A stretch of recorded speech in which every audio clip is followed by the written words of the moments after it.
त्याही वेळेला मी सावध केलं होतं की जिबलीच्या नादी लागू नका. अनेक पेपरवाल्यांनी पण त्याचा माझा लेख तो छापला होता. नमस्कार, मी doctor Dhananjay Deshpande, global cyber crime helpline national award winner, digital hero of the year national award winner आणि head of the department cyber awareness foundation Maharashtra राज्य. पूर्वी एकदा फेसबुकवरती जिबली नावाने एक ॲपचं ट्रेंडिंग चालू झालं होतं की तुम्ही तुमचा फोटो पाठवा आणि त्याचं कार्टूनमध्ये रूपांतर करून एन्जॉय करा. अनेकांनी त्याच्यामध्ये आपले फोटो पाठवले आणि एन्जॉय केलं कार्टून म्हणून. अरे पण मुळात आपण जगणंच आपलं कार्टूनगिरी झालेलं आहे. परत तुमच्या फोटोचं कार्टून कशाला? आपण सगळ्या आरशात बघितलं तरी आपल्याला हसायला येईल.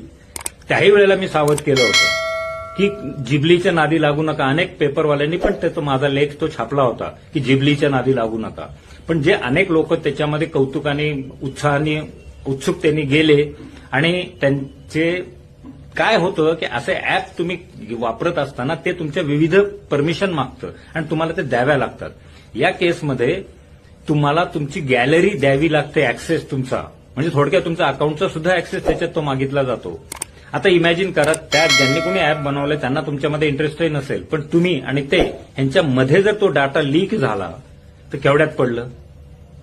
आणि तसंच झालं होतं जिबलीच्या काळामध्ये. ज्यांनी ज्यांनी ते कार्टून्स केले त्याच्यापैकी अनेकांचे फेसबुक अकाउंट नंतर हॅक झाले होते. ही वस्तुस्थिती आहे.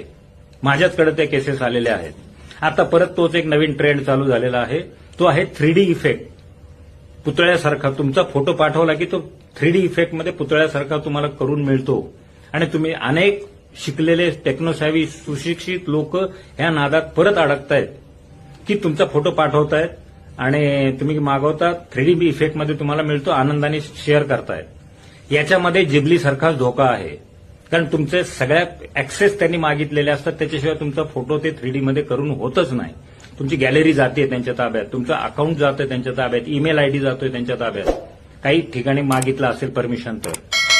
आणि मग परत तोच धोका आहे. तुमचा फोटो वाटेत कुठे, गॅलरी अख्खी त्यांच्या ताब्यात, तुमच्या फोटोमधली, तुमच्या आता सोशल अकाउंटवर किती गॅलरीमध्ये पर्सनल फोटो आहेत तुम्हालाच माहिती, अख्खी गॅलरी त्यांच्या ताब्यात जातीये. तिथून जर तुमचा फोटो लीक झाला आणि भामट्याच्या हाती जर पडला तर त्याचं फोटो मॉर्फिंग करून तुम्हालाच इमोशनल ब्लॅकमेल करून लाखो रुपयाला गंडवलं जाऊ शकतं. मागेही घडलेलं आहे, आता पण घडू शकतं. नुकताच हा 1-2 दिवस झाला ट्रेंड सुरू झालाय, म्हणून मी जागा करतोय. कृपया ह्या नादी लागू नका. तुम्ही तर सावध व्हाच. तुमच्या मित्रांना हा व्हिडिओ पाठवून सावध करा. त्याच्यापेक्षा चित्र आभासी जगातनं घेण्यापेक्षा जवळच्या एखाद्या शिल्पकाराला गाठा, त्याला छोटी मिनिएचर करून घ्या, त्यालाही 2 पैसे मिळतील, तुम्हालाही आनंद मिळेल. मेहरबानी करा, अशा आभासी कुठल्याही ट्रेंडिंगमध्ये अडकू नका. सुरक्षित रहा, सावध रहा.